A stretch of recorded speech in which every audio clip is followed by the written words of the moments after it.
Well, hey, you guys. How's it going? Oh, yeah, that's pretty good. Well, welcome to my show. I'm Scott Horton. It's my show, Scott Horton Show. Yeah, I'm not very professional at the broadcasting or anything like that, but I'm good on everything. Everything. All right, yeah, man, so, yesterday I promised you Barry Lando would be on the show today. That's coming up here in a little while. Barry Lando, author of Web of Deceit, The History of Western Complicity in Iraq from Churchill to Kennedy to George W. Bush. And I'm more familiar with Lando from, I guess it was a documentary that he did about the first Gulf War. Maybe some articles that he'd written about the first Gulf War. Anyway, he's great on the first Gulf War, and for the last 3 or 4 years or so, I've been trying to make it a tradition to interview him every January when the anniversary comes around. But yeah, man, he should be proud. On the back of the book, it's endorsed by the late, great William Pfaff, Vince Canestraro.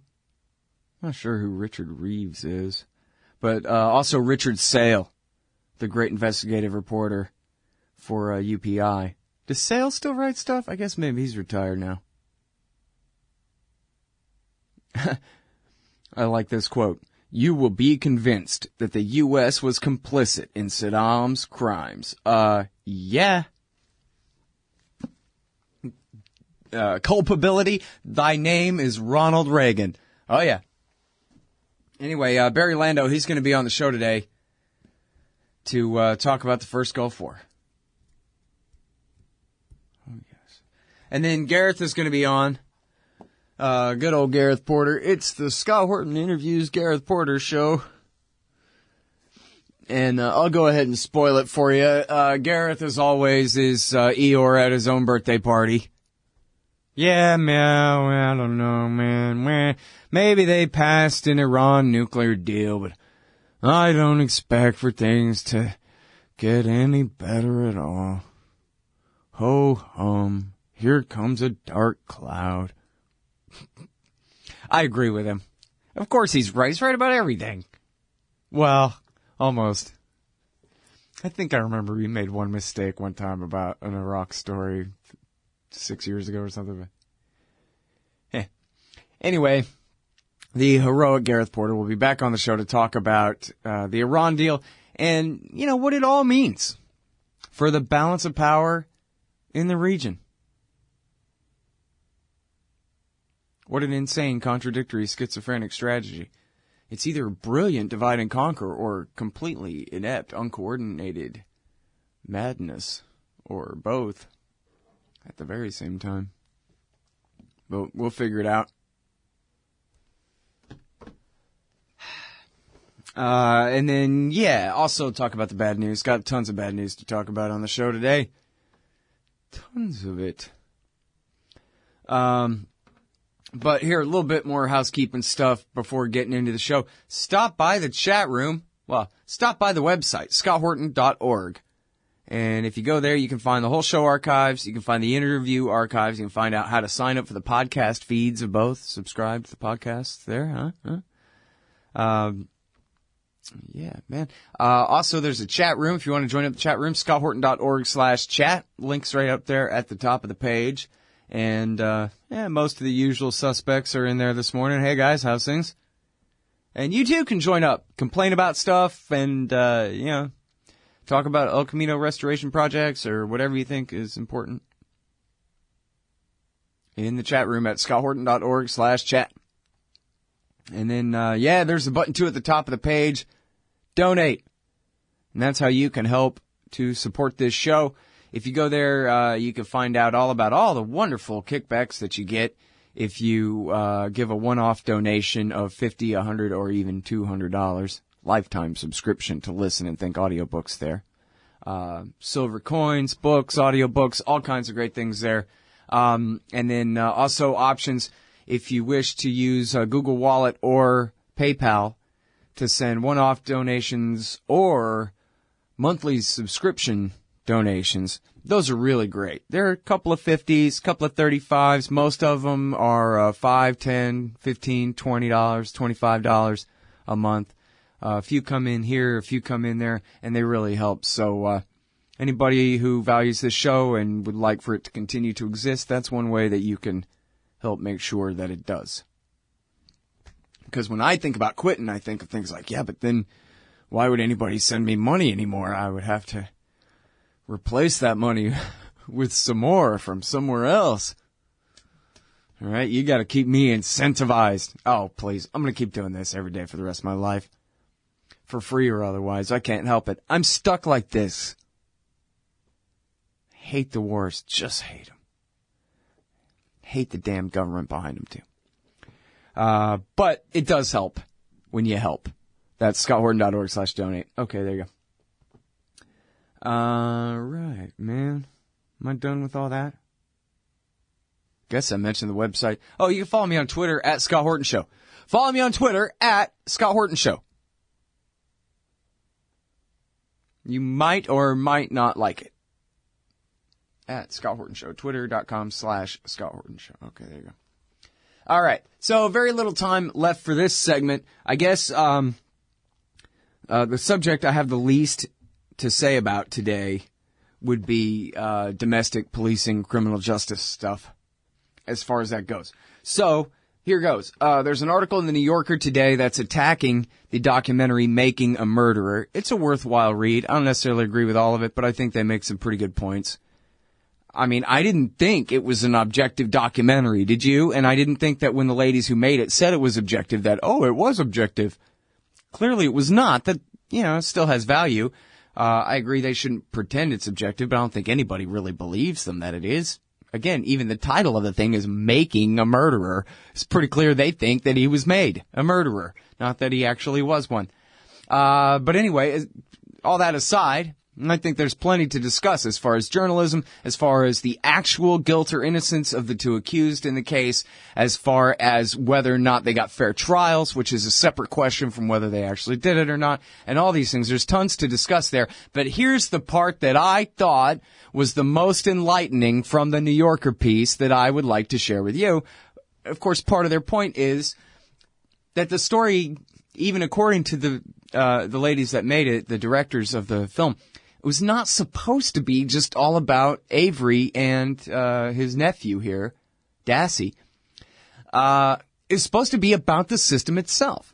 When I was ranting about the show, that was what I got out of it was, come on, man, when the cameras aren't on, this is how the sausage is made. All day, every day, the judges, the cops, and the prosecutors working together to kidnap and incarcerate people, whether they did it or not. That's how they do it. That's what it is. That's what the state is. It's a conspiracy of people with power to take your stuff from you, including your liberty, if they can get away with it, which they can. That's the story of the damn movie. That's the point, right? Is that it doesn't matter whether Avery did it or not. It doesn't matter to the cops, the prosecutors, or the judge whether he did it or not. I mean, it matters to justice, but it doesn't matter to the government whether he did it or not. But anyway, so, blam. Here's the point where I shut up and read to you. While Avery's story is dramatic, every component of it is sadly common. 72. Listen with your ears and imagine the numbers in your mind's eye if you can while I say them. 72% of wrongful convictions involve a mistaken eyewitness. 27% involve false confessions. Nearly half involve scientific fraud or junk science. More than a third involve suppression of evidence by police. And then it goes on. There's more to be read here, but I'm out of time. But I really, it's important that people understand just how messed up everything is instead of presuming the legitimacy of the system. It's not legitimate. So you're a libertarian, and you don't believe the propaganda about government awesomeness you were subjected to in 4th grade. You want real history and economics. Well, learn in your car from professors you can trust with Tom Woods' Liberty Classroom. And if you join through the Liberty Classroom link at scotthorton.org, we'll make a donation to support The Scott Horton Show. Liberty Classroom, the history and economics they didn't teach you.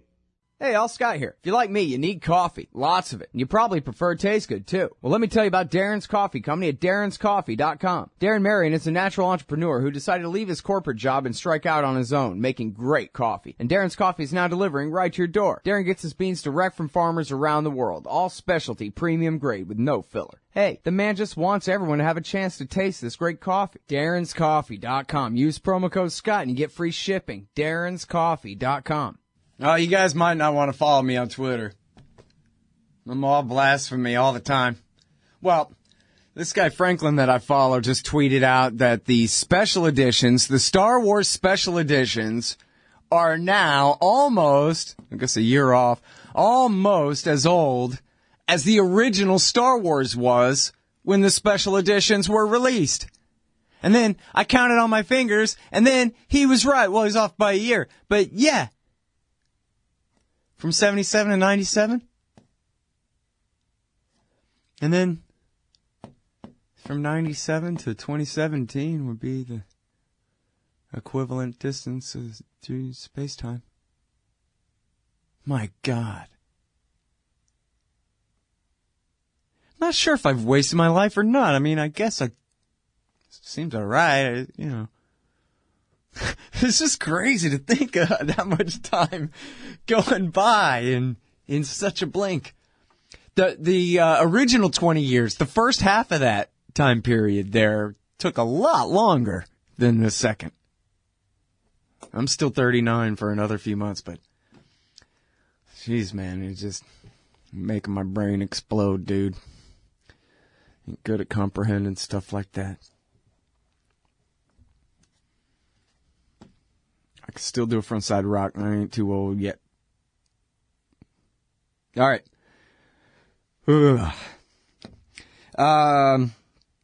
Okay, tons to cover. Man, I got tons to cover here.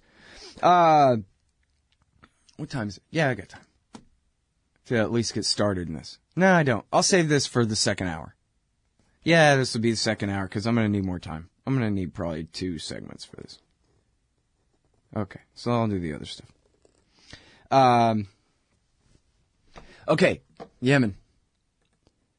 Saudi airstrikes destroy Yemen police station, 26 killed, dozens still trapped under the rubble. Tolls are expected to rise all day, every day. Oh, now the Telegraph has got this freaking... Hang on, I think I can see it in Chrome.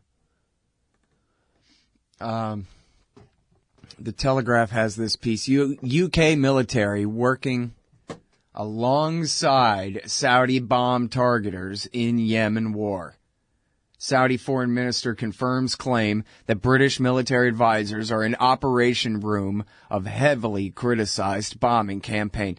Richard Spencer, Middle East editor. This is from January the 15th. British military advisors are in control rooms assisting the Saudi-led coalition staging bombing raids across Yemen that have killed thousands of civilians. The Saudi foreign minister and the Ministry of Defense have confirmed. That is, the UK Ministry of Defense have confirmed. The Saudi Air Force, along with the United Arab Emirates and other Gulf allies, have backed the internationally recognized government in Yemen against a rebellion that swept much of the country from the north. But this coalition, that's the way they characterize it. It's sort of kind of right. But not really. But this coalition has been heavily criticized for striking civilian targets, and Britain is under particular fire as a major weapons supplier to the Saudi Air Force. The admission that British officers were working alongside Saudi and other coalition colleagues in the campaign's operation room came in a briefing to the Telegraph and other journalists by the Saudi Foreign Minister Adel Al-Jubeir. We asked a number of allied countries to come and be part of the control center, he said. I know they are aware of the target lists. The Ministry of Defense said that the military officials were not directly choosing targets or typing in codes for the Saudi smart bombs, but confirmed that they were training their counterparts in doing so. We support Saudi forces through long-standing, pre-existing arrangements, a spokesman said. adding that the purpose of training was to ensure best practice and compliance with international humanitarian law. Oh, yeah, of course. Making sure that they use the utmost care in bombing these civilians to death. Human rights groups claim that more than 3,000 civilians have died since the war began, with the attack by the Houthi rebels and forces loyal to former President Ali Abdullah al-Saleh in the capital of Sana'a in 2014. Most of those are said to have been from the Saudi-led coalition bombing campaign. As well as human rights groups, Oxfam and other charities have called for Britain to stop arms sales to Britain while the bombing campaign continues. On Sunday, a hospital run by Médecins Sans Frontières, that is, Doctors Without Borders, again, was hit, even though the group says it has provided the coalition with coordinates of its facilities. Mr. Jubeir, I don't know, the Saudi killer, defended the campaign, saying the battle damage assessment showed many of the claims of atrocities were false. He said that cases where civilians were hit were examined, and if mistakes were made, they were acknowledged. This claim is disputed by Human Rights Watch, which has accused the coalition of failing to investigate civilian deaths. However, he did win some support from the group on Wednesday when an HRW report said that a compound housing a school for the blind in Sana'a, which was struck by a heavily criticized airstrike on January 5th, had been used as a military base by the Houthis. Which I guess is possible, but I don't know about that. Anyway, what's fun about this article is that they don't mention the U.S. except for the very end, out of context. But not in the context of helping these Saudis wage this war this whole time. I'm glad they're implicating the UK, though. Important piece of history here. And again, as the writer confirms I don't know, whatever. He claims it. I guess he could be lying, but he says in this article, this is confirmed by the British Ministry of Defense. After the Saudis said it was so, they went and asked the MOD, and they said, yeah. So, you know, when the War Crimes Tribunal that never comes, then we'll have to remember. Cameron defends massive UK arms sales to Saudi, an attack on Yemen. Says the Saudis are working on behalf of the legitimate government. Jason Ditz at news.antiwar.com from today, the 18th. Today's the 18th, right? Nope, today's the 19th. From yesterday, the 18th. I knew that. Well, part of my brain did, but the other part didn't. Cameron defends massive UK arms sales to Saudi, attack on Yemen. While a lot of nations' governments are being brought to task by human rights groups for their support for Saudi Arabia amid the soaring civilian death toll in their bombing of Yemen, few have shown anywhere near the comfort with continuing their complicity in Saudi actions than British Prime Minister David Cameron did today. Cameron insisted selling arms to Saudi is important to Britain's national security because they're opponents of ISIS. And cheered their continued attacks on Yemen, saying they are working on behalf of the legitimate government of Yemen. Yeah, they're working on behalf of ISIS against the Houthis in Yemen. I mean, I guess really Al-Qaeda so far has benefited more than ISIS has, but ISIS never even had a foothold in Yemen at all before this war broke out. And the British and the Americans are clearly flying as their Air Force. Well, hoping to arm their Air Force. It's amazing the narratives that they can just get away with just claiming. No follow-up, no contradiction in the major media at all. Yeah, kind of like how they got us into this whole mess 25 years ago. Right back with Barry Lando after this. Hey, y'all, Scott Horton here for WallStreetWindow.com. Mike Swanson knows his stuff. He made a killing running his own hedge fund and always gets out of the stock market before the government-generated bubbles pop, which is, by the way, what he's doing right now, selling all his stocks and betting on gold and commodities. Sign up at WallStreetWindow.com and get real-time updates from Mike on all his market moves. It's hard to know how to protect your savings and earn a good return in an economy like this. Mike Swanson can help. Follow along on paper and see for yourself. WallStreetWindow.com.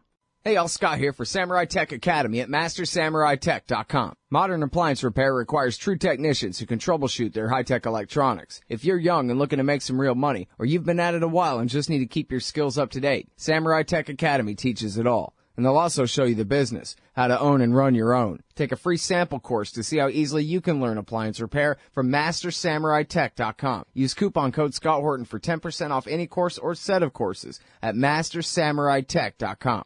All right, you guys, welcome back to the show. I'm Scott Horton. It's my show, The Scott Horton Show. First up today is Barry Landau. Lando, like Calrissian. Barry Landau. I don't know how I mispronounced Lando. I'm looking right at the word right in front of my face. Jesus. Our first guest today is Barry Landau. He is a former producer with 60 Minutes and is the author of what must be a great book that I hold in my hand here, Web of Deceit, The History of Western Complicity in Iraq from Churchill to Kennedy to George W. Bush, which unfortunately I have not read yet, but have read quite a few articles and seen some documentaries on YouTube and things by Barry on the real history of the first Gulf War. Obviously, this book goes much further than that. Welcome back to the show, Barry. How are you doing? Oh, I hit the wrong button. Man, am I botching this. Hi, how are you? I'm fine, thank you. Very good to have you back on the show. And I'll tell you what, I have not read this book yet, but this year I'm finally going to write my own book, and so that necessarily means that I will be devouring this thing. And I promise not to plagiarize, but to give you all the credit you deserve when I cite you in my anti-terror war book that I'm beginning to work on now.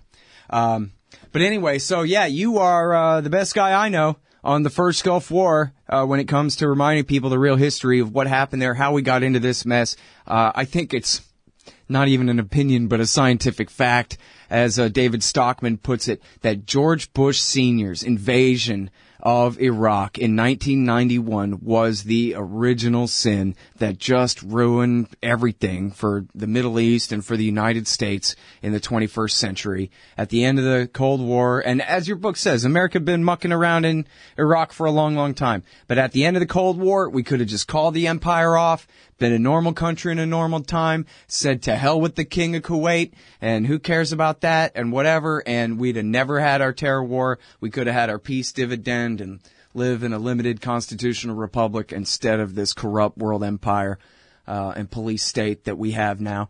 And it's unfortunate because 1991 to a great part of our population is now ancient history. No one really remembers anything except how proud they were of the yellow ribbons and American flags and the USA chants and our easy victory over so damn insane the villain of Iraq in 1990-91. So, sorry to say all that, but just to remind people why this is important that we talk about this.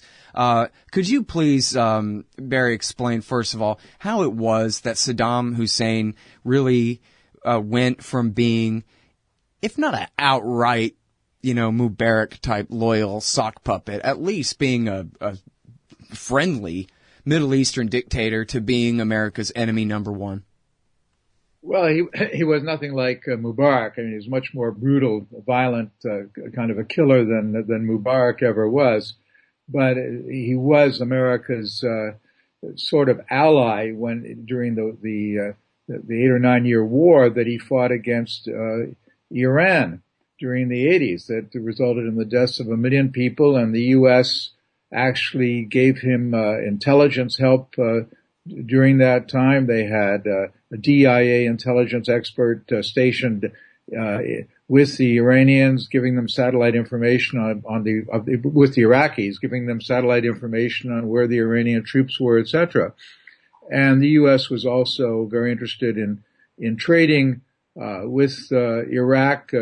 George Bush was interested in doing that even before the war broke out. So they had kind of on again, off again relations with Saddam. They saw him as a possible ally, a possible trading partner.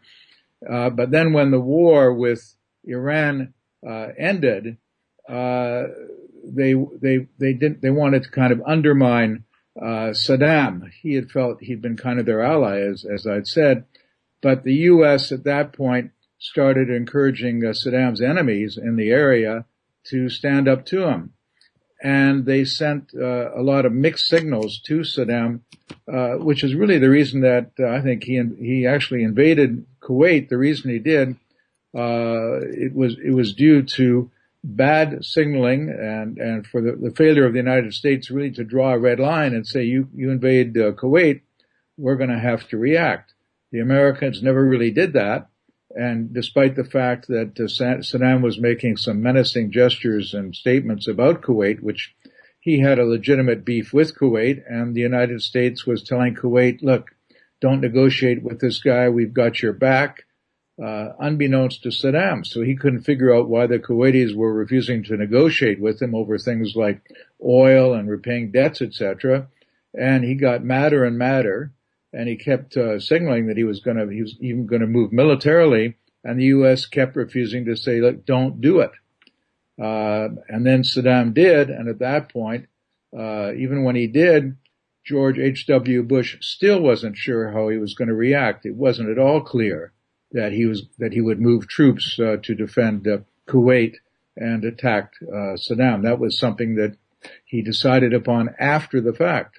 So the whole thing was a very, very poor exercise in U.S. foreign policy and partially responsible for the whole tragedy itself. Mm. Yeah, and I think we've discussed this before where if you wanted to really oversimplify it, you could make it seem like a real trap that they were telling the Kuwaitis, don't negotiate, continue to, give him the stiff arm and all of this. While at the same time, he's saying to them, he's saying to the Americans, I really want to do something about this. And the Americans, not just April Glaspie, but also, I forget what's his name, the State Department weenie in testimony before Congress. I'm sorry?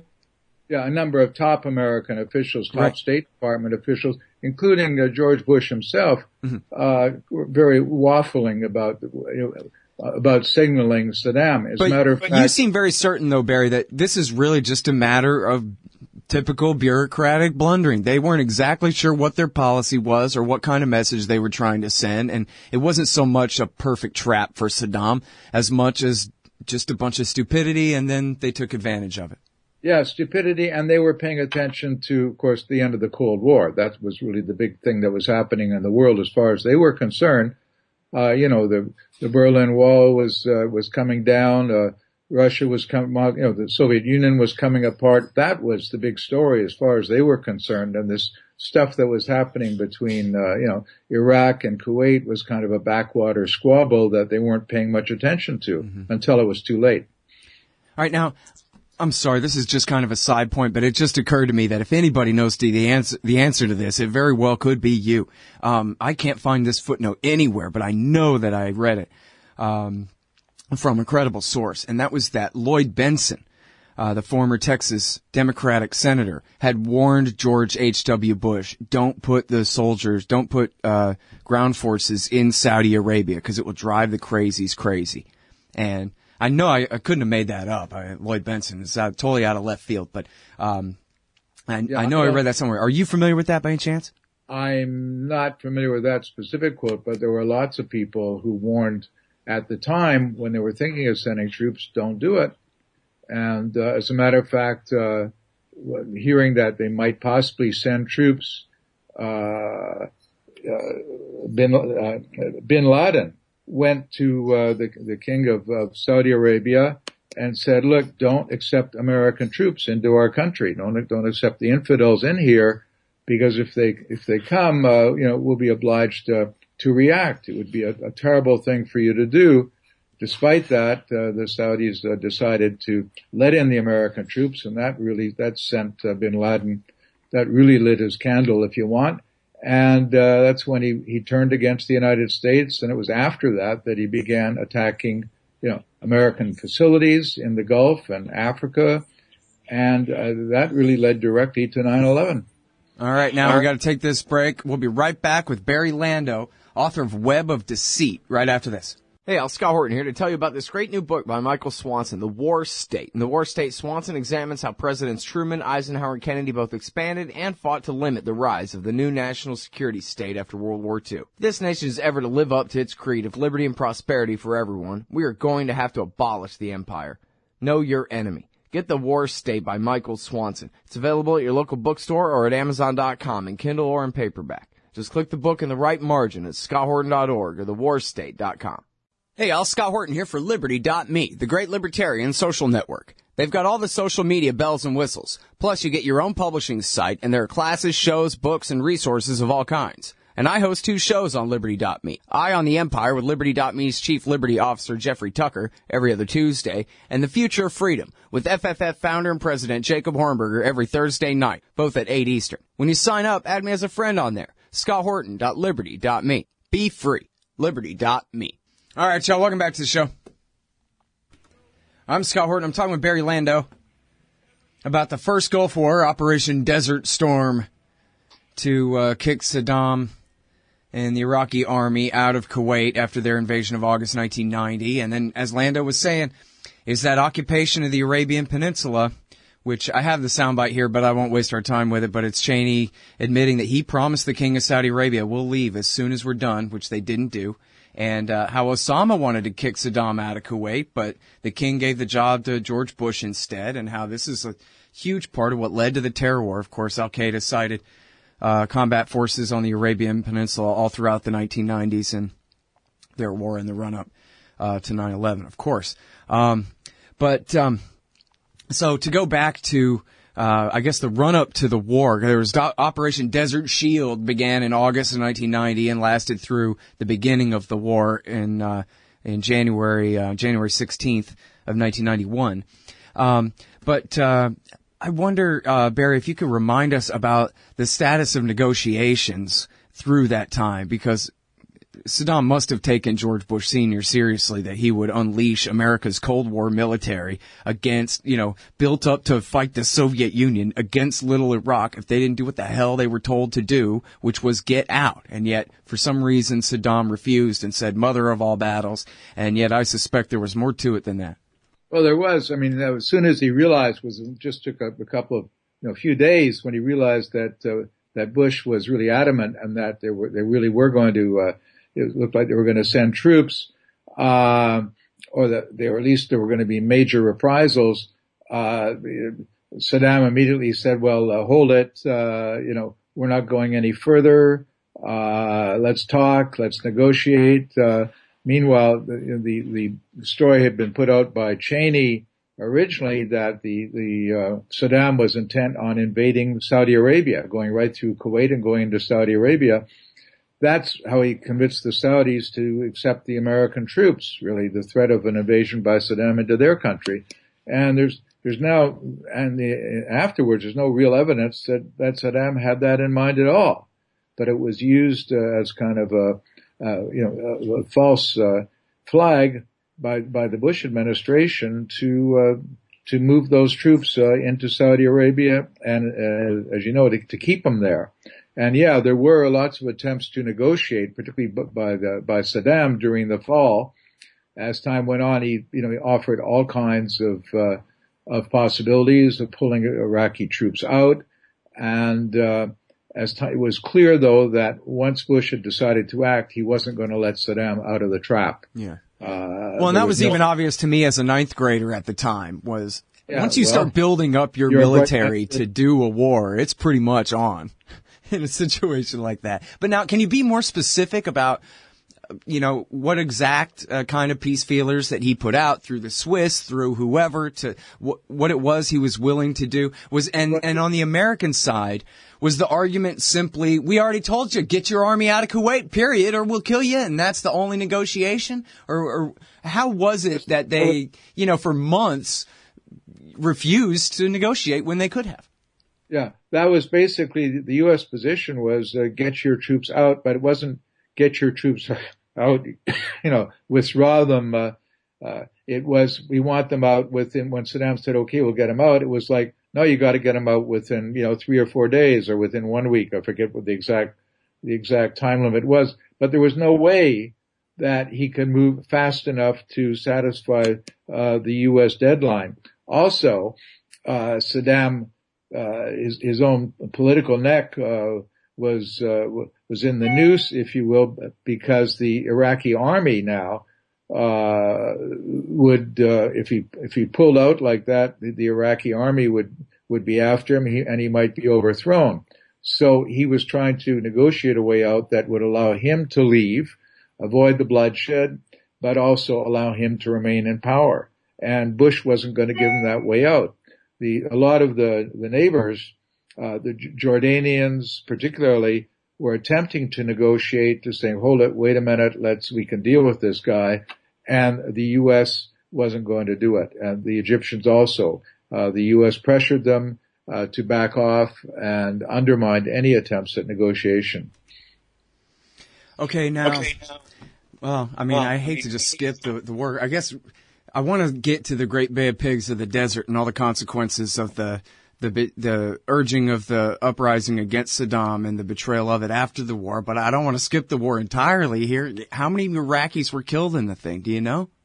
I don't think anyone knows what the final total was. He did not succeed in destroying the bulk, though, of Saddam's forces. I mean, the Presidential Guard, his strongest forces managed, a lot of them managed to get out, and were not destroyed. But, tens of thousands of people other soldiers were killed, and their attempts to evacuate, they were this long string of trucks and tanks trying to make it out through the dunes back to Iraq, were bombed and strafed endlessly by American planes, and it was kind of like an inferno all along the way.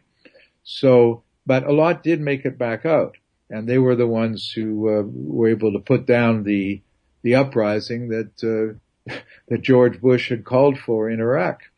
Mm. And now, I don't want to bog down the interview with it too much, but in the top of the hour break, I'm going to go ahead and play my collection of Gulf War I sound bites that will, inform a lot of this and describe what you're saying. But we do have that clip. In fact, this one is short enough, I guess, of Bush Sr. here. There's another way for the bloodshed to stop, and that is for the Iraqi military and the Iraqi people to take matters into their own hands, to force Saddam Hussein, the dictator, to step aside. And then this was played on Voice of America and put on quotes, put on leaflets and whatever. And this was a real, effort by the Americans to encourage, especially the Shia and I guess the Kurds in the north as well, to rise up against Saddam. And then what happened? Someone went to a college and got a briefing somewhere and came back and said, hey, if we do that, we're going to turn the south of the country over to Iran. And so we better not. And they changed their mind, or what? Exactly. Well, they did change their mind when the uprising took place and spread, and it looked like Saddam's army, thinking they were, the uprising was going to be successful, that Saddam's army was going to go over, or a lot of them were going to go over to the rebels. At that point, some people within the Bush administration got scared, probably George H.W. himself, James Baker, and they said, gee, we can't allow this to be successful, because if it is, that will allow Iran, through the Iraqi Shiites, Iran then will be able to greatly increase its power in Iraq, which is exactly what we don't want, and it will upset our Saudi allies. It's exactly the same kind of story you're getting today. Sure. It will upset our Saudi allies, so we're not going to help them. And so I actually spoke with U.S. soldiers who were just a few miles away. They could watch the uprising being put down in a very bloody way by Saddam's military helicopters, which the U.S. had allowed to keep on flying. They were watching, and they could do nothing about it. They had orders just to stay pat. At best, they treated some of the wounded, some of the civilians who were fleeing, but they couldn't help the rebels. And the rebellion finally was put down, but with huge losses. I mean, hundreds of thousands of people were killed. Mm-hmm. And then this became the basis for the entire UN blockade regime and the no-fly zones and the permanent criminalization and delegitimization of the Iraqi regime under the U.S. and for the UN too, to be whipping boys of these, institutions. Basically, it was decided that, well, as Secretary of State Madeleine Albright announced in the Clinton years, the blockade, the sanctions will never be lifted as long as Saddam Hussein remains in power. And they just basically turned the whole country into a prison. Well, they did. As a matter of fact, in one of her interviews with, I think it was 60 Minutes, when she was asked, because it was then estimated that the embargo, that sanctions that were put on Iraq after that battle, after the U.S. attack, caused the death of at least 500,000 Iraqi children. And she was asked, 500,000 Iraqi children, was that worth it, Mrs. Albright? And she said, yes, it's worth it. Right. And so there you have it on the 25th anniversary of Gulf War I. In fact, here's one more quote I have to let you go with here, Barry, for you. This will not be another Vietnam. Yeah, no, it'll take a lot longer than that. Barry, I really appreciate your time on the show and your great work. That's Barry Lando, everyone. The book is Web of Deceit. We'll be right back.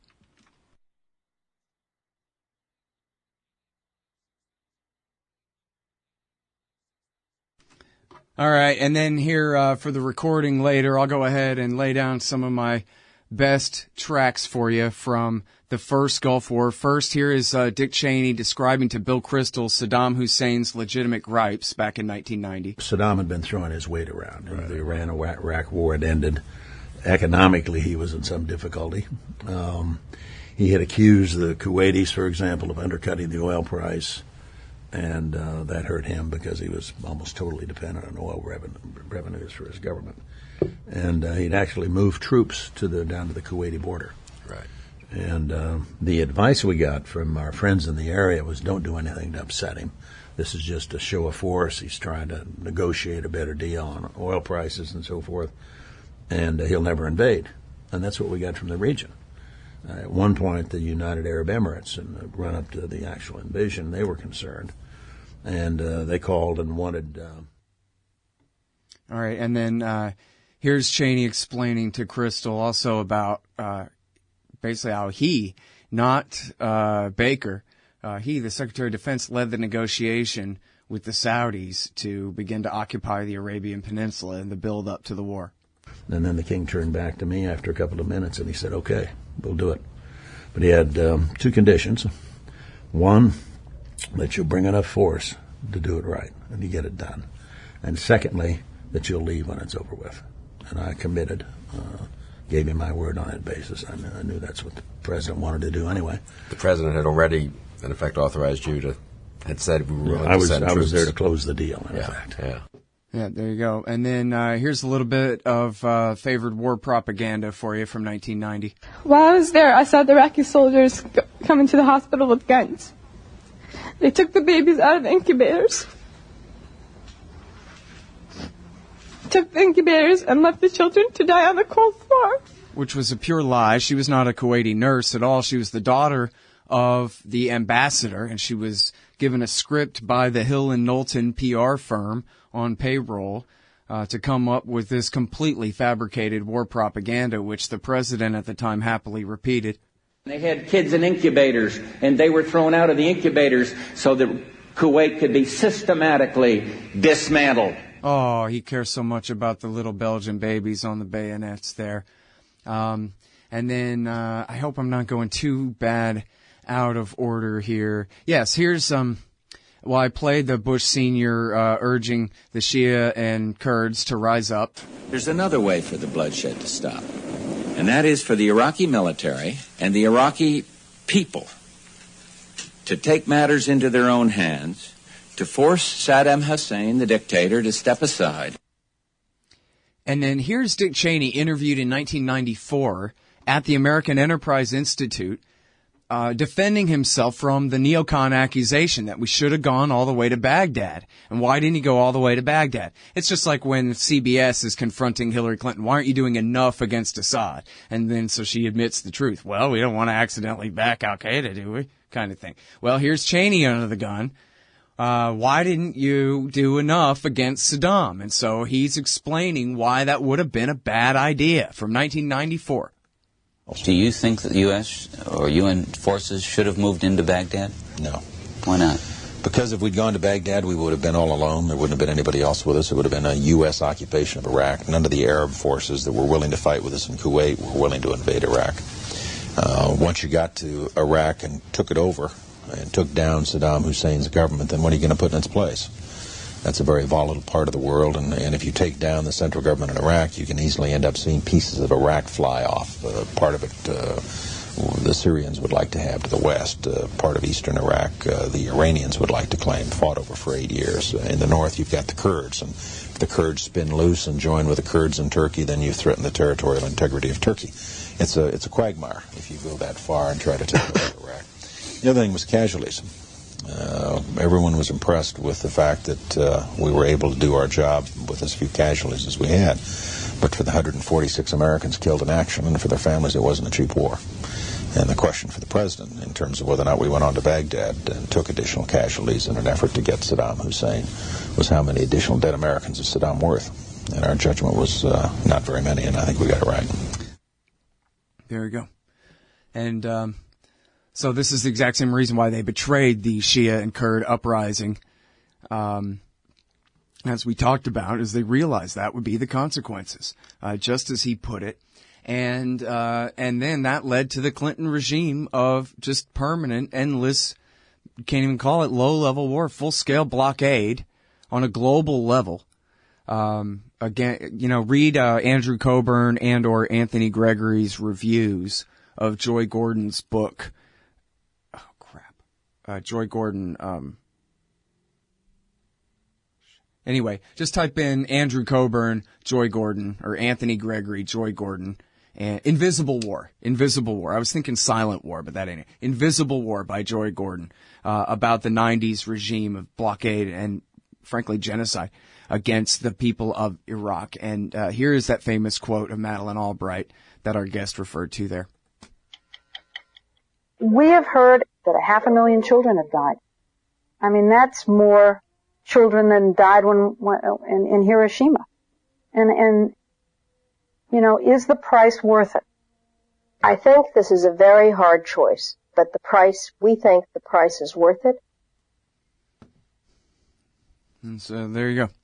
That's Chapter 1 and Chapter 1.5 of America's 25-year war against Iraq right there.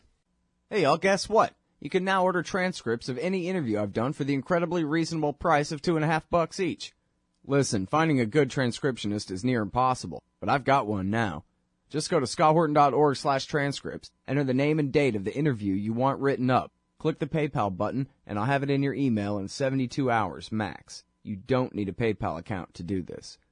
Man, I'm really going to have to learn how to talk more good. That's scotthorton.org/transcripts.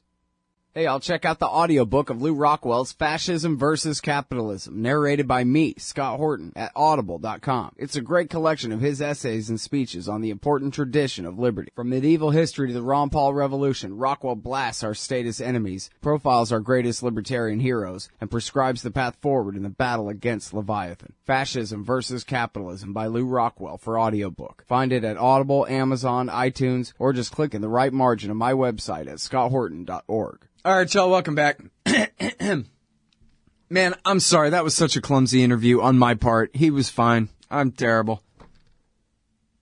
I'm just trying to brainwash you guys into knowing what the truth is on what I think are the most important points. So, but too much direction on my part. Not enough listening, but it just seemed like time was going so fast, didn't it? And by the way, all you live listeners, later on, go back and check the whole show archive because for quite a few minutes during the break there, I went ahead and narrated and played a bunch of the different sound bites that I had of from 1990 and 91 and references back to it that I could have played during his interview, but it would have made it even more disjointed. But it's nice to have a lot of that audio if you want to go back and hear it. So, all right. Now, man, there's Yemen, Syria, Libya, Afghanistan. There's so much news. And I want to talk about Trump and Sanders and all this stuff too, man. But Gareth's coming up, and I only got so much time. Oh, and the DPRK thing. But someone asked me specifically, hey, man, can you talk about Benghazi? Okay, I can talk about Benghazi. And you know what? It is important. On all different kind of levels. It is important. I can't talk about the movie because I haven't seen the movie. As soon as it's on the Pirate Bay, then I guess I'll let you know what I think of the movie. But, you know, for now, and I read a headline at least that said it was a flop at the box office. And that probably is representative of kind of the generated fake scandal. And the thing is, the fake scandal is actually a real scandal. It's just fake because of the context. In the end, what difference does it make? It makes all the difference, the context, you know? So, here's what I have to say that I think you need to know or understand about Benghazi in the first place. First of all, it's a city in eastern Libya. Picture Libya there, center of North Africa. You got Tripoli in the west, you got Benghazi in the east, and a lot of other towns too, but at least we're somewhat on the same page of the atlas here, okay, as we speak. Okay? And now, here's the most important thing about Benghazi that you need to know, and this is in chronological order too, and that is that Hillary Clinton and Barack Obama lied.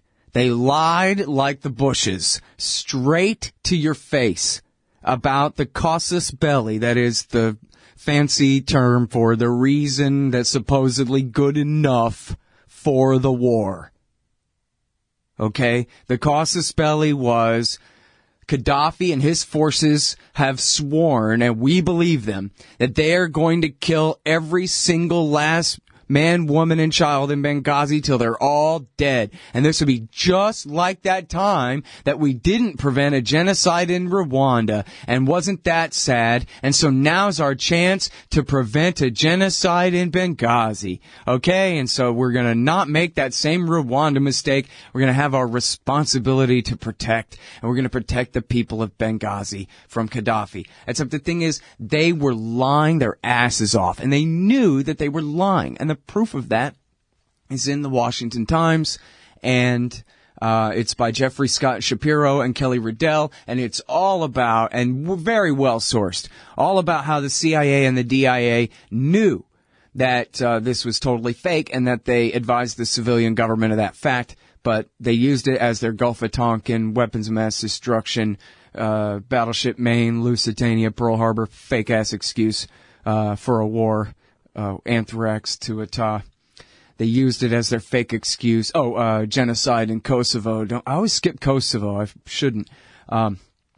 They're babies in incubators, so to speak, for the Libya war. That's point one. Point two is, what was Ambassador Stevens doing in Benghazi? Well, the State Department and the CIA were running, in various degrees, they were running and overseeing a mission, I guess, supposedly at least spearheaded by Qatar, to run guns and jihadists from Libya off to the next jihad in Syria. America took the side of the bin Ladenites.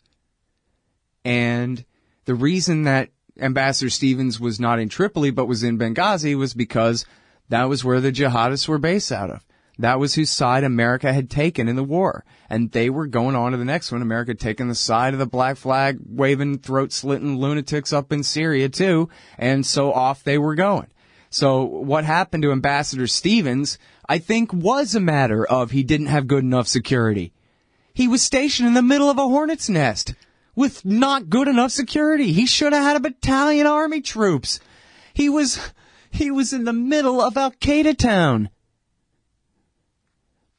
America had fought the war for the Libyan Islamic Fighting Group and Ansar al-Sharia, who were veterans of Al-Qaeda in Iraq from Iraq War II. Really?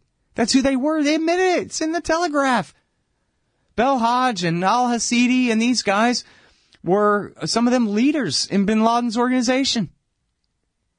And that was whose side they took. So, yes, it's true they didn't have good enough security, but you see how when somebody goes, they didn't have good enough security, and that's all they talk about, it's, as Robert Gates would call it, war through a soda straw.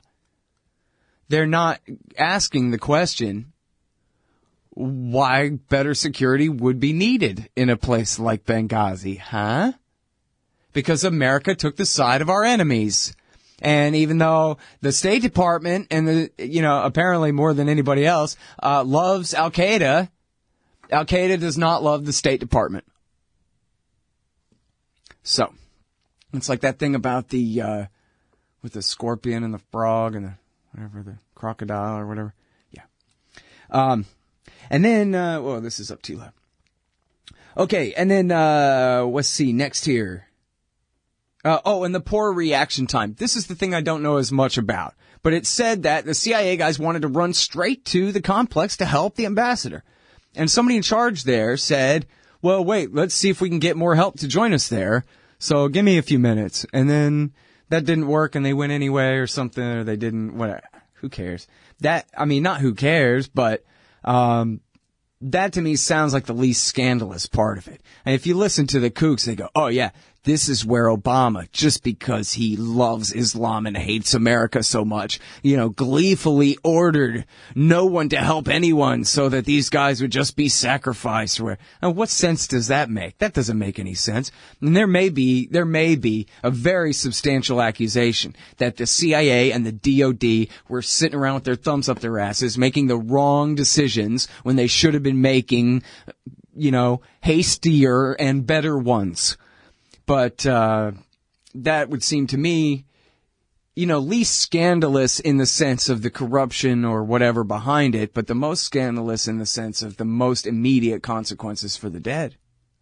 If somebody said wait 10 minutes and that was the all-important 10 minutes for your cousin or brother or husband over there, then that's the biggest scandal of all. So, again, I'm not saying that it's a fake scandal in and of itself. I'm saying it's a fake scandal out of context of the fact that Obama and Hillary fought a war of high treason for America's enemies and badgered into it by their major opposition in the Republican Party, by the way, like John McCain, etc.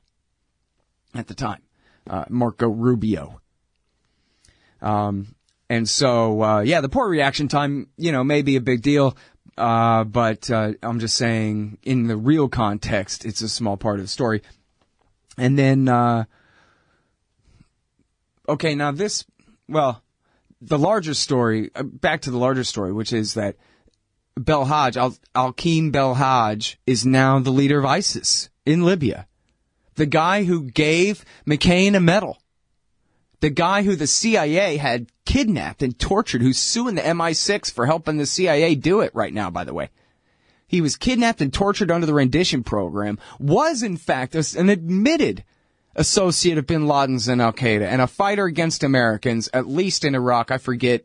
I think it was the other guy, Hasidi, who said he fought America in Iraq and Afghanistan, but that could have been Belhaj too.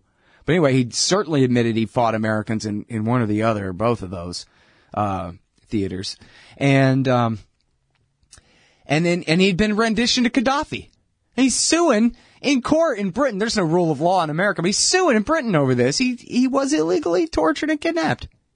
Even an Al-Qaeda guy. But he was an Al-Qaeda guy. And now he's loyal to the Islamic State, which is fighting a war in Libya. This is the scandal. War. Regime change. And when they knew that the opposition were a bunch of bin Ladenites, they knew it. It's in the Washington Times. I love Bitcoin, but there's just something incredibly satisfying about having real, fine silver in your pocket. That's why commodity discs are so neat. They're 1-ounce rounds of fine silver with a QR code on the back. Just grab your smartphone's QR reader, scan the coin, and you'll instantly get the silver spot price in Federal Reserve notes and Bitcoin. And if you donate $100 to the Scott Horton Show, he'll send you one. Learn more at facebook.com/commoditydiscs. commoditydiscs.com. Hey, Al Scott Horton here. It's always safe to say that one should keep at least some of your savings in precious metals as a hedge against inflation.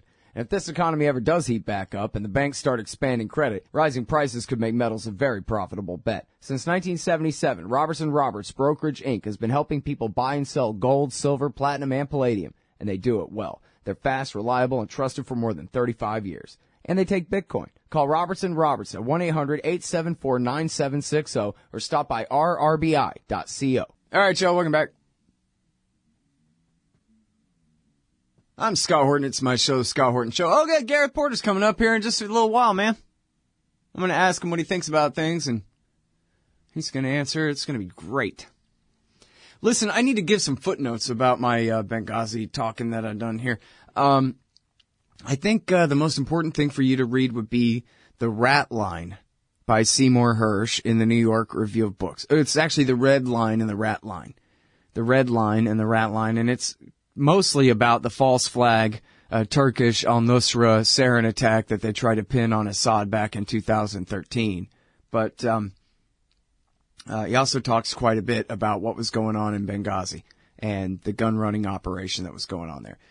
You can also, here's some keywords for your list. Judicial Watch, type that in, maybe with Judge Napolitano, because he wrote great articles about the Judicial Watch documents that show, and emails, Hillary emails, that show of her awareness of the Qatari operation going on, and to some degree describes the operation in Benghazi.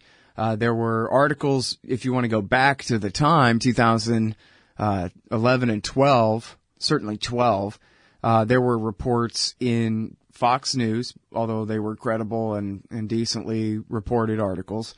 Fox News and I think better than that, the Sunday Times in the UK, about ships traveling from Libya to Syria. The one in you might even remember Rand Paul brought this up to Hillary Clinton in a Senate hearing at one point, and I wish he'd had his footnotes together, or maybe he had the article right there and could have read some of it to her and called out her perjury a little more blatantly. But I'm fairly certain he was referring to this Sunday Times article where they talk about the reporter was there, and here's this giant ship full of jihadis and guns, and then an argument broke out of whether Al-Qaeda or the Muslim Brotherhood gets it or where, and they were all in Turkey. They're in a Turkish port, and it's all guns to, through our ally, the Turks, to go to the jihadis to fight in Syria. So plenty there. And then, I'm really spacing out and missing. Let's see, the judge.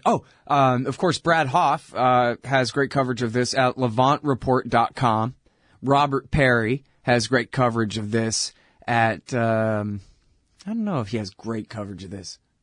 I know Robert Perry has at least touched on this at ConsortiumNews.com. He really has some great writers going on there. They're all a bunch of dang progressives, but still, man, they're good.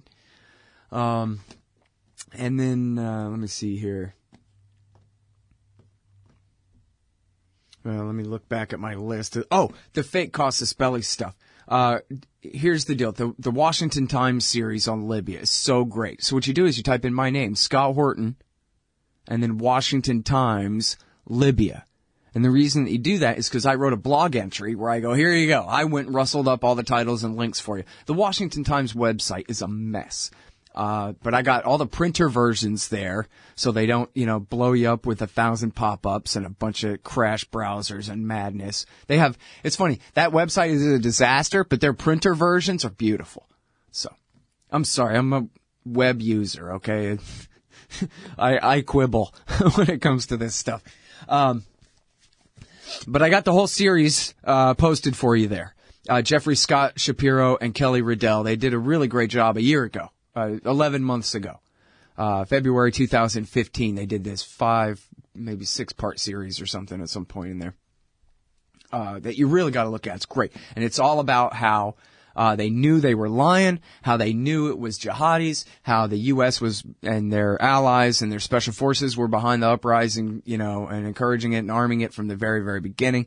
And about how the military and the CIA and Dennis Kucinich tried to stop her. I swear to God, you gotta read this, man. Hillary Clinton.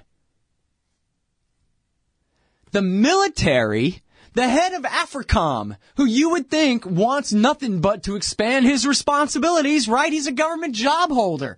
A war? Right on, let's have one. No! The head of AFRICOM, and I don't know who all at the CIA, but at least some at the CIA, and Dennis Kucinich are trying to stop the war. The Joint Chiefs We're trying to stop the war. You can read not just Josh Rogan, but he did write this, but Michael Hastings, oh, God forgive me, my friend. Michael Hastings and many others reported about this, where Obama had a meeting where it was Gates and I guess Mullen was the chairman of the Joint Chiefs of Staff at the time. He had the National Security Advisor and whoever else on one side, and then he had the ladies on the other, Samantha Power, Susan Rice, and Hillary Clinton. And they said, let's do it. We got to do the war. And Obama went with them. And all he had to do was tell the cameras, Robert Gates, my Republican Secretary of Defense, and my chairman of the Joint Chiefs of Staff say hell no. And so I'm hiding behind them. My right flank is completely covered, and we're negotiating now for Gaddafi's son to kick him out and improve some human rights.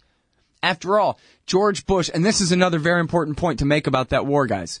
George Bush brought Gaddafi in from the cold. It was a publicity stunt. He needed to pretend that the Iraq War scared Gaddafi into capitulating, when in fact Gaddafi had been kissing Bill Clinton's shoes since back in 1996, begging to normalize relations with America. But anyway, sorry, I can't mention these things without debunking the lies surrounding them too, as best I can.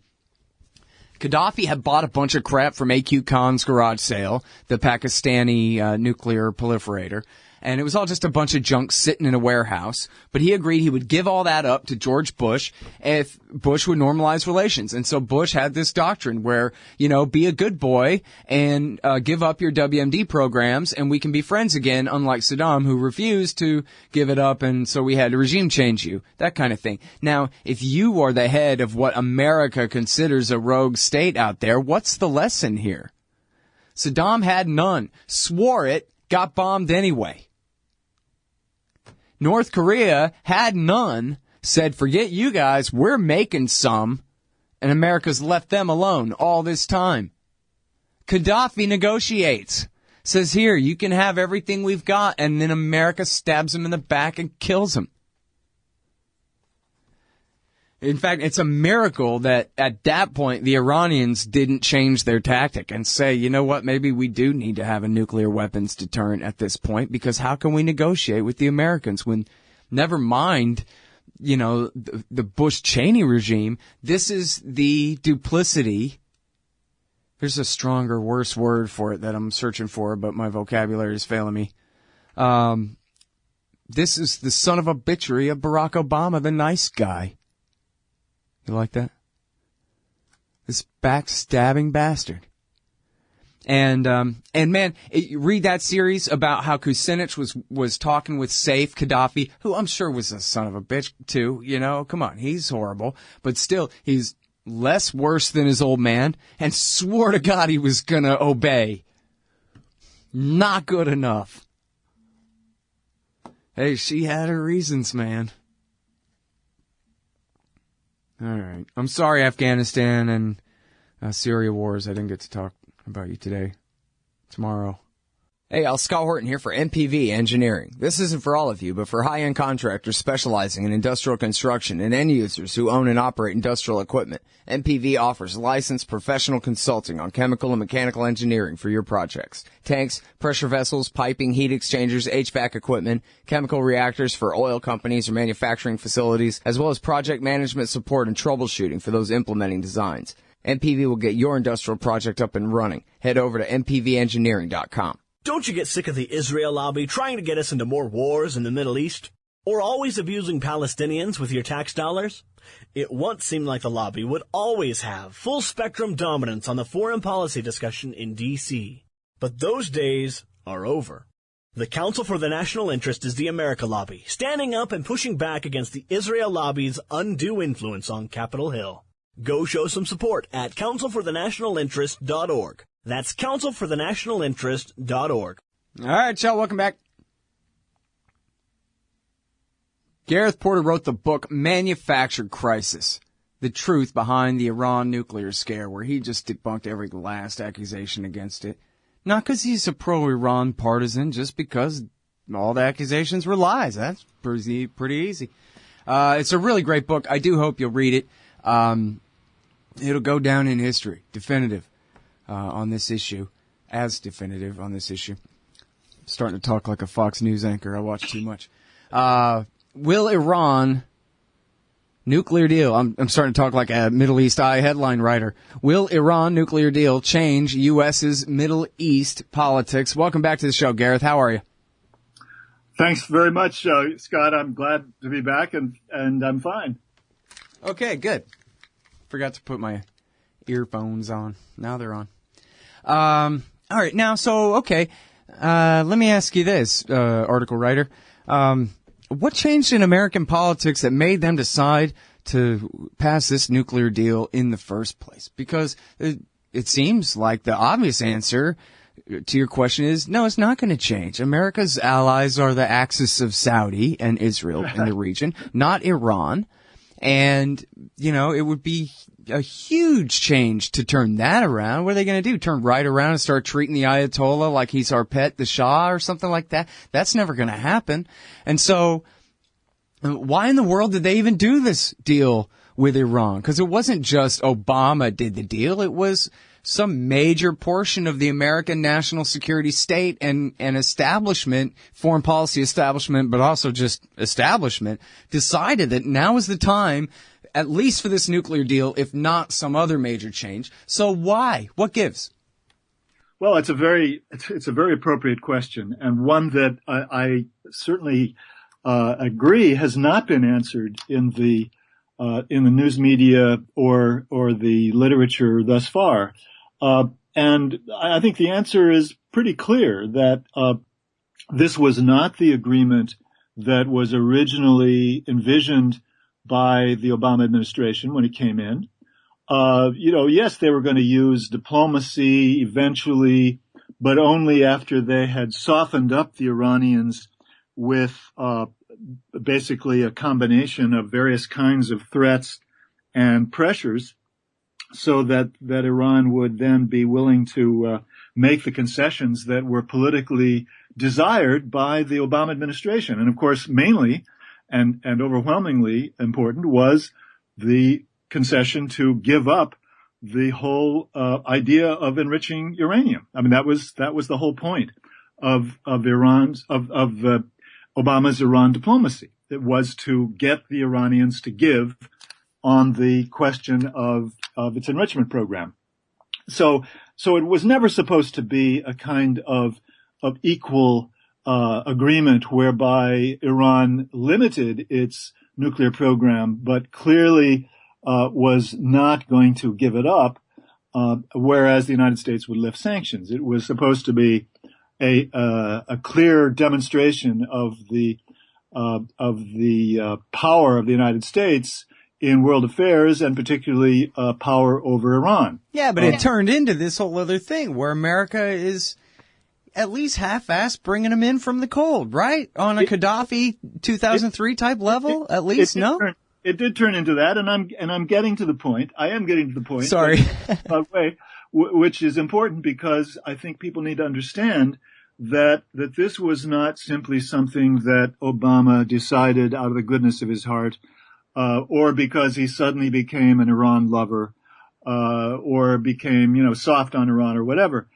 Contrary to that idea, what actually happened was that the whole, pressure on Iran, strategy, this coercive diplomacy strategy, as I've called it, failed abysmally. It was an utter failure. What happened instead of Iran giving way to these pressures was that Iran built up its nuclear program, built up the number of centrifuges enormously from the time Obama took office, and began to even go beyond the 3.5% enrichment of uranium, the sort of minimal level of enrichment of uranium that it had stuck to up to 2010, and began to enrich uranium, as you know well, at the level of about 20%. And then this, of course, all this fed into a very severe political diplomatic problem for the Obama administration, because then it was under pressure intense pressure from the Israelis particularly to do something about it. What are you going to do about this, you know? And of course, we both know, and I think all of your listeners know, that what the Israelis really wanted was a military confrontation between the United States and Iran. And it looked like they were going to get that, because of the pressure that they were able to put on the Obama administration. I think that Netanyahu actually had high hopes of being able to accomplish that at some point, after 2011. But of course, what actually happened was that Obama was not ready to go to war with Iran, and so instead he had to come to terms because he had a very severe political problem on his hands.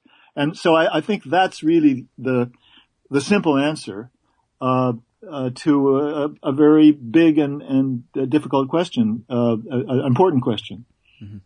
Well, and after all, it should very much be stated here and never taken for granted to go without saying in an argument like this that they have conceded a lot. And as you said all along, hey, they're building up their 20% so that they can negotiate it away. They're building up calm so that they can negotiate it away in exchange for normalization to a degree. And that's really the thing I'm trying to get to here, too, is that this isn't just a nuclear deal. It's at least a half-assed peace deal with Iran here, no?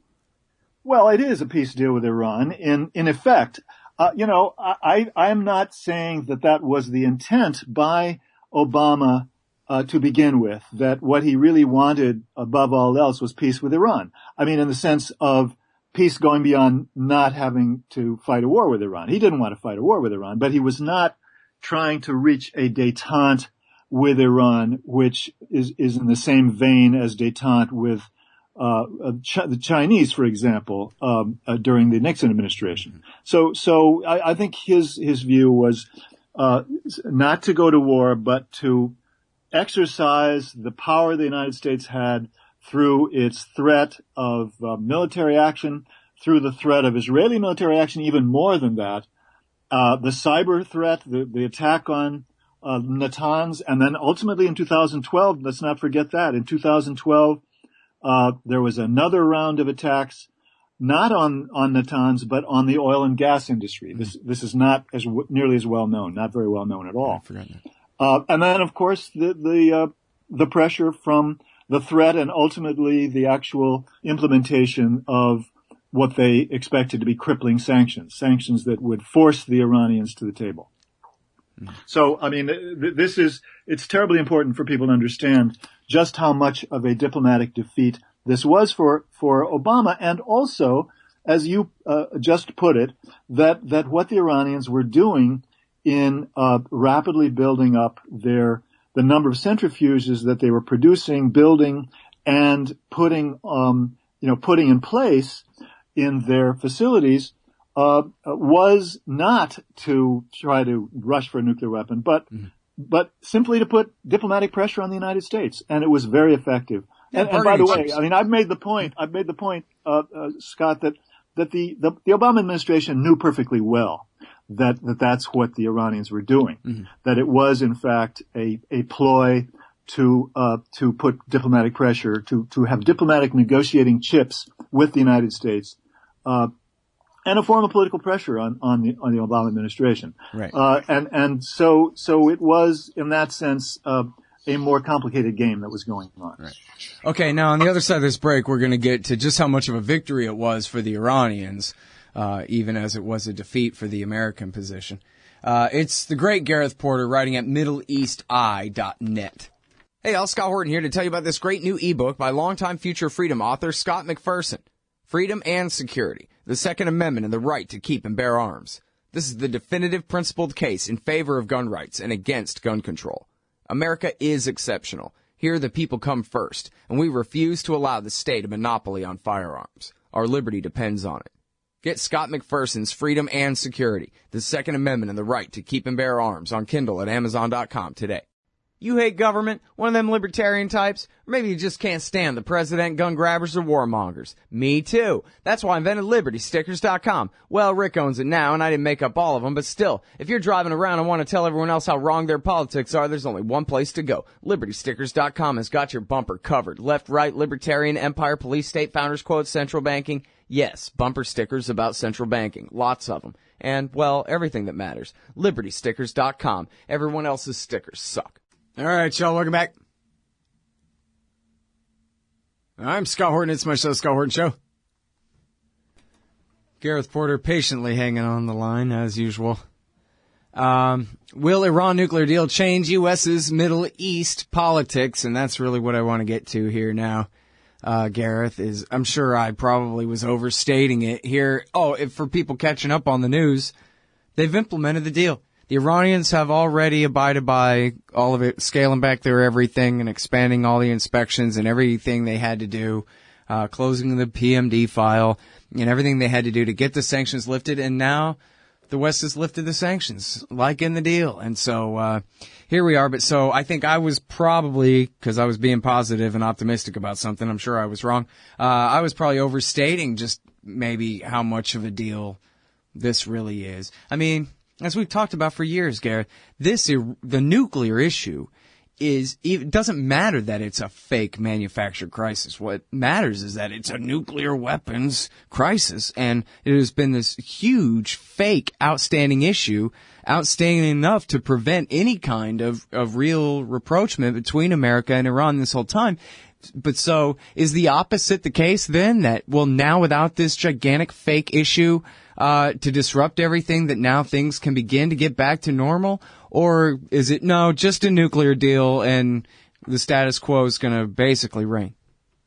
It's the latter, Scott. I mean, unfortunately, one would think that logically this kind of enormously high-profile international agreement between the United States and Iran, and of course, there are others involved, but essentially it was a negotiation between those two parties, that would in fact change the face of the relationship between the two countries, and indeed even have huge impact on the politics of the Middle East.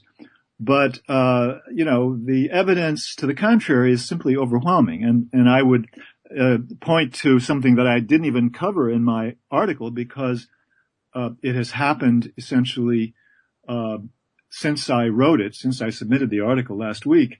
And that is that within 24 hours of the lifting of the sanctions under the JCPOA's on implementation day, the United States, the Obama administration, imposed new sanctions in the form of what they call designations of 11 Iranians or Iranian entities for their connection with the Iranian ballistic missile program.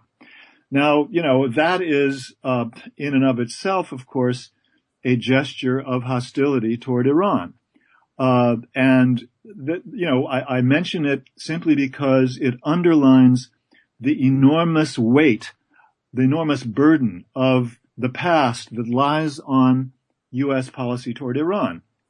It has been now, well over 3 decades since the U.S., basically adopted a hostile policy toward Iran. And in the meantime, over those 3 decades, the ways in which the hostility toward Iran has been embedded in American domestic politics, law, and policy are simply enormous. I mean, it's there are too many ways in which that has happened to even begin to try to summarize them. But we all know about the way in which the Clinton administration began the whole phenomenon of imposing economic sanctions on Iran, beginning in 1994-95. And that has continued and simply continued to grow over the intervening years. And of course, the Israeli lobby was behind that and continues to quarterback every change that takes place through its minions in Congress. And that constitutes an enormous obstacle to any change in U.S. policy. And that's just the beginning of the numerous ways in which U.S. policy is freighted with all of these relics of the past, but then these relics of the past are constantly being renewed and transformed and strengthened.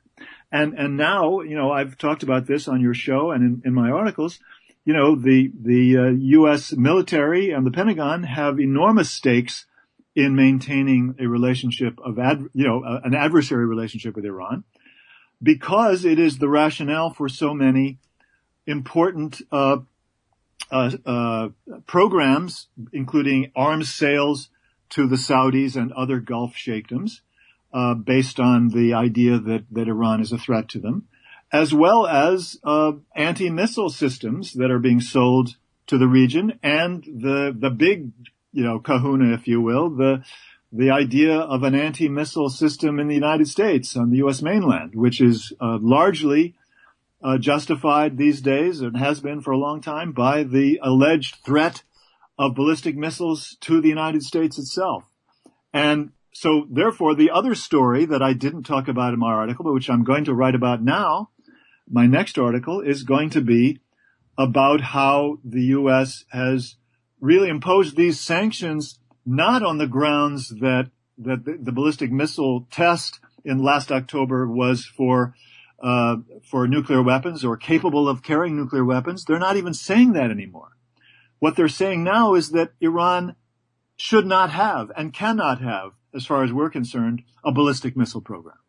So, how much more fundamental can hostility between one country and another country be than for the bigger power to say to the smaller country, you cannot have the most fundamental defensive measures that are possible for you, and the one thing that could deter foreign attack on you. Mm-hmm. And now, isn't it right, Garrett, that the UN resolutions that say you can't have these missiles are based on the faux scandal over the fake smoking laptop, the Israeli forged smoking laptop, about how they were trying to prepare obsolete missiles they don't even have anymore for delivering nuclear warheads that they never were making? Yes, of course. I mean, the premise of that 2010 United Nations resolution that was going to be the basis for, more designations against Iranians, was indeed that the Iranians had a nuclear weapons program, and you can never tell, maybe they still have one. But that has been overtaken by events now, because that UN resolution no longer exists. It ceased to exist on implementation day. So what did they do? They turned around, the Obama administration turned around and came out with new designations based on an entirely different rationale. And it's so confusing. I'm sorry. I thought that they had claimed that they were just enforcing the UN resolutions here. Well, that I was just about to say that news media reports have in fact suggested that. They've suggested an unnamed official has said that. But Obama, in his remarks the day before yesterday on implementation day, and about all these recent events, did not say that. On the contrary, he very strongly implied that this move to impose more sanctions against these individuals was simply because we're going to continue to oppose Iran's troublemaking in the region and their ballistic missile program. So it's very clear that they are harking back to a position that they were taking all along, which was that Iran cannot have a ballistic missile program. This is verboten by the United States and its allies. It's an absurd position to take from every point of view. We don't have the power to enforce it. We don't have any way of enforcing it. And at the same time, we have no right to maintain that position. It's just an insult. To prevent a good day from staying good. It's politically good for the administration to deal with the Israelis and the Saudis. Yeah. And the Republicans. So, it works for them. All right. I'm sorry. I have to mention this. And it is something that we've been talking about for 9 years in a row on this show, you and me. America has been fighting a war for Iran in Iraq since 2003. For 13 years, we've been doing the Ayatollah's bidding in Iraq. And to this day, we got Marines on the ground right now killing people in Ramadi for the greater glory of the Shiite revolution. And then we got the entire American war party crying their eyes out all day long like a little girl who lost their dolly over the slightest Iranian anything. And we still have absolutely no recognition of this in any discussion of Middle East policy whatsoever. Well, I'm not sure if you actually mean, Scott, that you believe that they're doing this for the Iranians. I don't think you do. Well, right? not deliberately because they love the Ayatollah, but they certainly are his ridiculous little tools. No doubt about that. You could make that argument in the case of the 2003 invasion. I mean, I'd be perfectly prepared to say that that's a perfectly reasonable way to characterize the U.S. policy at that point, but it's not the same today. I mean, after all, the reason they're doing that is that ISIS suddenly became this huge, massive political military movement in Iraq, and they had already basically staked out the whole notion that the United States is not going to allow Al-Qaeda to gain such a foothold anywhere. And so again, I'm sorry, I have to disagree with you. I think that the real reason here, the reasoning is that they have to do this simply because it's expected of them, because they have pledged they're going to do something about terrorism. Well, I'm not talking about the reasoning. No. Of course, the reasoning, don't misunderstand me, anybody. The reasoning is never, boy, we love obeying the Ayatollah Khomeini or Sistani or anything like that. It's just that everything they do is, at least in Iraq, is fighting on the same side as Soleimani and the IRGC. It has been since 2003. When did it stop? I guess they took a pause there for a minute, but it's on the same side. But I mean, again, I think the fundamental point is that it's all about domestic politics from beginning to end. It's not about Iran at all. It's about domestic politics. That is certainly the case with the Obama administration. Yeah. Oh, I understand that. I'm not saying that anyone making policy in the U.S. is putting Iran first in their wishes or anything like that. I'm just saying the idea that they're going to sit here and cry their crocodile tears about Iran all day long when it's the American empire that has done the most. And I'm not talking about the Iran deal. I'm talking about the Iraq and, for that matter, the Afghan wars, has done the most to secure and enhance Iran's, power and interests in the Middle East. At the very same time, it's kind of intolerable to me. You know what I mean? Somebody has to smack all of these people and say, you're the one who keeps doing the Ayatollah's bidding. So how come you're the same ones crying about him? Just as we have been the ones who have done the most to promote Al-Qaeda in the Middle East. I mean, of course, it's the same principle, isn't it? Right. We use that constantly as a whipping boy, to get more. We, meaning the U.S. national security state, uses that threat from Al-Qaeda to get more resources. And at the same time, they continue to do everything that, helps the Al-Qaeda and now the Islamic State to gain more popularity, more ground. Yep, great. So, hey, guess what? I'm warning you now that you're going to have to read my book before I submit it to the publisher. I finished the proposal yesterday, so it's going to be a little while, but I'm going to need a check mark from Gareth before I.